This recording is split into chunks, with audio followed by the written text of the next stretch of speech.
Hi, it is Saturday morning, January 22nd, and here we are in day 22 of How Will You Bring More Life to Your 2022. And I'm standing in one of my favorite places on the planet. We call it the cottage room, and we've been here before. It's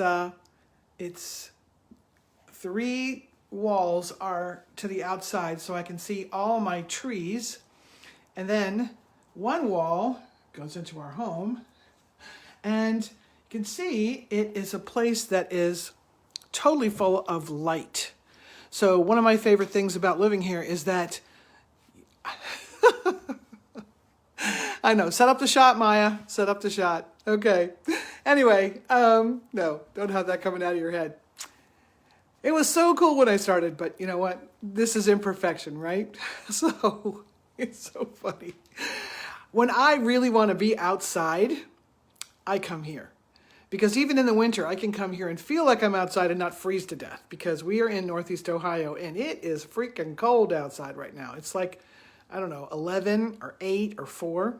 Now, that just reminds me of growing up in New York, where this was just normal winter. And then when we got to the 30s and 40s, we were in our shirt sleeves, right?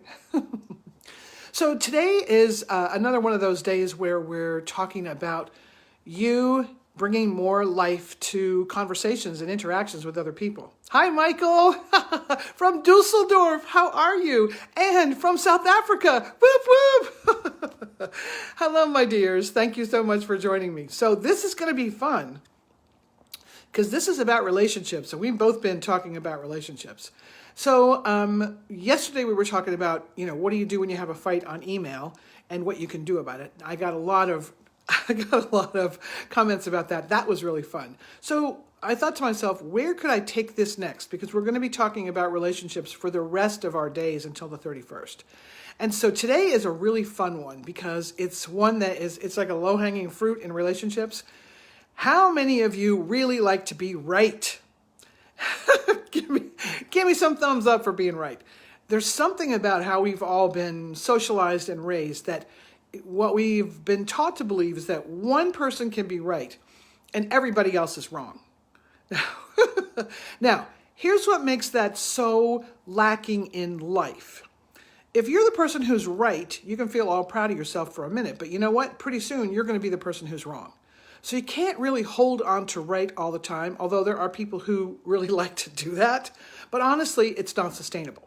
So when you believe in this zero-sum game, one person can be right. It's like one person gets the gold in Olympics and everybody else is like nothing. If you believe that zero-sum conversation, then what happens is that you work really, really hard to be the one person in a conversation who's right. That's Anita. How are you, darling? And that doesn't bring a lot of life to your conversations, to your heart, to anything else in your life. So I'm going to invite you to consider that there's an alternative. And I learned this alternative in my conversations in improv. A long, long time ago, I used to think I wanted to be on the stage. I used to think that I wanted to be an actor. And it turns out that doing the work that I do right now is way more fun for me.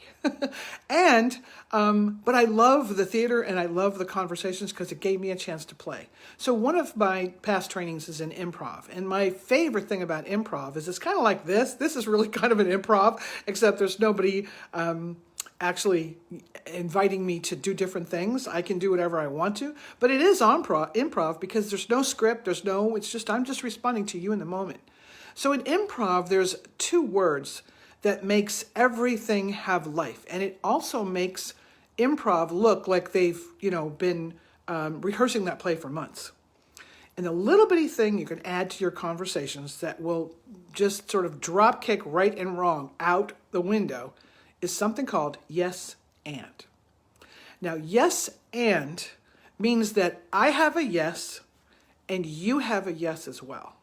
Because in improv, if you're really going to do it well, you say yes to something, you bring something to stage, and then somebody gives you something else and you have to say yes to it. You can't go, no, that's not the story I'm telling. No, I'm right about this, because that doesn't work. You have to say yes to everything, even if you don't agree.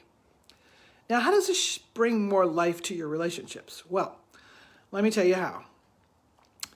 Somebody says something or does something that you think is wrong, because it's not the same way that you would do it. It's not as quick as you would do it, or it's not as seamless as you would do it, or you know more. And all of a sudden, that actually chokes the life out of any conversation you can have. Because what's our response when somebody tells us we're wrong? We're not breathing. We're pretty much knocked out of the conversation. And we have to defend ourselves and why we think we're the ones that were right. And it's, you know, kind of like that email. It's a battle that doesn't need to happen. I always think to myself, what if world leaders would say yes and? That's a whole nother conversation and why I'm not in charge of the planet. However, I do find that yes and brings great life to my relationships. So, and here's why. ADHD moment. 14 things hit my face. And here's why I think that's true. Because it allows each person in the conversation to have their own perspective. And it allows us to move forward and create something that wouldn't exist if it wasn't for the two of us having the conversation and saying yes. So we are in the midst, my beloved, of 32 years, the light of my heart, the just heart of my world. We are doing what they tell people to really go into carefully, renovations in our home. They always say, you know, if you have a really strong marriage, you can get through this, but everybody else, be afraid, be very afraid. So we've been doing, you know, planning and all the pieces of this for a couple of months. And one of the things that's true about us is that I am more quick to do stuff and to change. And, you know, I actually am that person who loves change. And my beloved is a person who has learned to support those changes and who has his own ideas about how things go. Usually what happens, I'm telling you, about 99 and 44, 100% of the time, if I just listen to what he says, because he has this way of just seeing the big picture and seeing all the details, and he sees things that I miss. If I just go, oh, okay, it works out. It always works out well. Every once in a while, though, I think I know better. And when I forget to say yes and, because every time I say yes and, I mean, it's the reason that we're at 32 years and counting. Every time we say yes and to each other, it brings a way bigger expansion to the conversation. So I had a moment this morning where I realized, you know what, I forgot to say yes and. I was saying yes but. And oh, by the way, when somebody says yes but to you, do you know that yes doesn't really mean yes? Because but cancels everything that you just said. You know, I think this is a really good idea, but I think my way is better. Well, I don't really think your idea is a good idea. I think your idea is crap. My idea is better. But I just said, I think it's a really good idea to be nice, right? How many times do we do that, or have we had that done to us? So yes, but, and if you were watching one of the earlier videos, I was standing in the trees, and one of my students from, probably 12 years ago, a course that I was teaching, I always teach folks yes and, because it's so powerful. And she caught me catching myself from but. She's like, oh yeah, I'm still doing that. Because yes, but I have to be right. And it means I think you're wrong. And when that happens, when somebody says to you, yes, but, or I don't think you know what you're doing, doesn't that kind of shut off the conversation? Because why would I even talk to you if you think I'm so wrong? I mean, we're not even having a dialogue here, right? So this morning, what I learned, and I recognized once again, is that even though yes and is something that I hold at my core as a value, I still have those moments when I think I know better and I forget it's really just my opinion.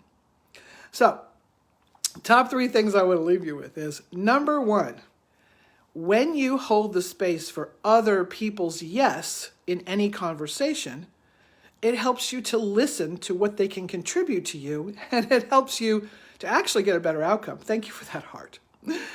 Number 2, just because you believe yes and, thank you, Michael, and you want to do it, doesn't mean that yes but won't show up in your world. It will. And the cool thing about it is that now you will recognize it when it shows up. Because yes but squeezes the life out of any conversation. And yes and breathes life into every conversation, no matter how challenging it might be.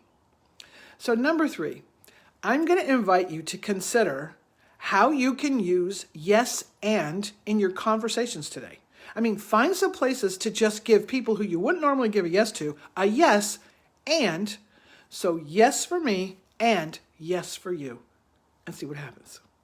Now, I'm off to do some renovation stuff out in the world where it is very, very cold. Otherwise, I would have taken you with me. And I am wishing you an amazing, awesome, glorious Saturday. Thank you so much for your support. Thank you for watching from around the world. I am thrilled about this. And for those of you that couldn't join us on a Saturday morning, thank you for watching the replay. I am so excited about all the conversation things we're going to be doing for the next 9 days. Math on a Saturday, math, not so much, but till the 31st. And so if you have any communication challenges that you would really like to bring more life to, I hope you will post them here, because I'll be looking for one thing a day that we can unpack and see how we can bring more life to our relationships as well as more life to our world. I'm Maya Beatty, and I'll see you next time.